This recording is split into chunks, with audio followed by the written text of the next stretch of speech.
ফেসবুকটা অন করলেই শুধু দেখি আচার, আমসত্ত্ব, এই সেই আমের যত পদ আছে সব কিছু সবাই দেখাচ্ছে।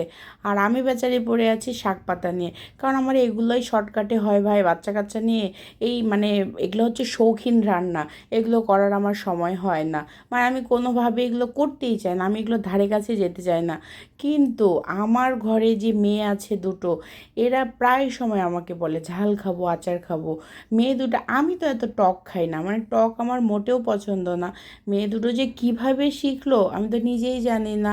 আল্লাহ, গত বছরের করা কিছু জলপাই আর আমের আচার ছিল, সেগুলো দেখি প্রায় সময় দুই বোনে বের করে মুছে মুছে মানে খায়, আবার ফ্রিজে রাখে। মানে কি বলবো, একটা অবস্থা।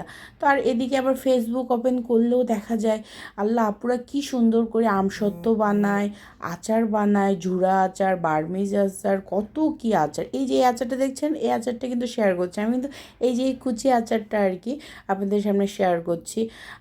আমি তেমন একটা পারি না, তা মানে বলবো না পারি, কিন্তু আমি না চেষ্টা করি না। আচার আমার কাছে শৌখিন রান্না মনে হয়। আর মানে বাচ্চা কাচ্চা সামলিয়ে এগুলো খেতেও ভাল লাগে না, এগুলো করতেও ভাল লাগে না, মোট কথা হচ্ছে এটা। কিন্তু বাচ্চা দুটোর খাওয়া দেখে না করে আর পারলামই না।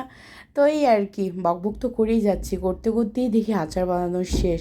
সত্যি অল্প একটু তেল আর মশলাটা পুরা গুঁড়া করেই, মানে পাঁচফোড়ন আর এই যে যা দেয় আর কি আচার, আমার থেকে অবশ্যই আপনারা অনেক অনেক ভালো আচার বানাতে পারেন।